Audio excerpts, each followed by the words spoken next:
I told him we'd be... Pretty good look-alike, huh? Yeah, yeah. Well, you know, I think I could back you down in the lane. I'm not sure I'd get away with him.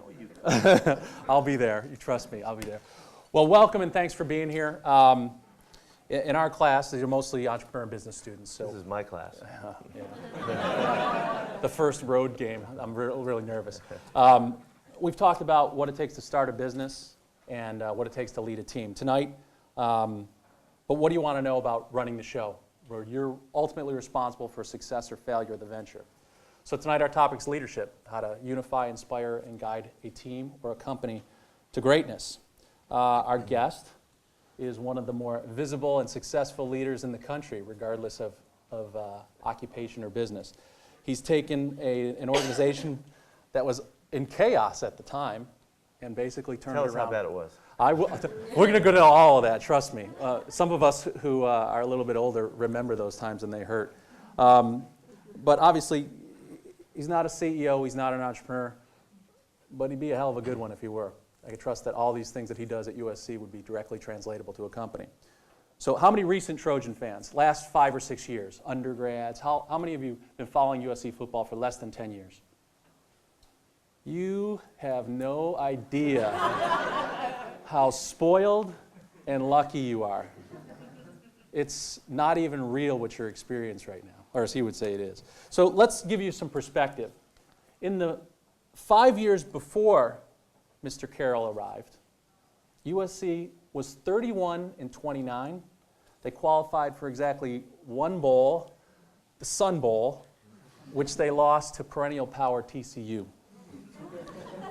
That's the before. Here's the after. In the last 7 years, his teams have gone a ridiculous 82-9. Yeah. Oh, is this on? I said 82-9.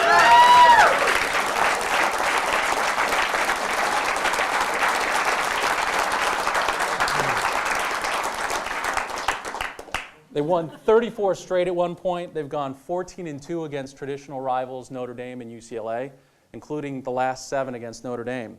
Speaking of sevens, 7 straight Pac-10 titles, 7 straight BCS games, going 6-1, winning back-to-back national championships in 2003 and 2004, and coming within 19 excruciating seconds of winning an unprecedented 3rd national championship. Bring that up, huh?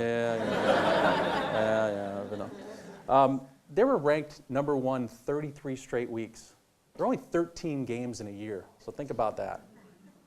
In 3 of 4 years, the most prestigious trophy in all of sport, the Heisman Trophy, resided here at USC on his team.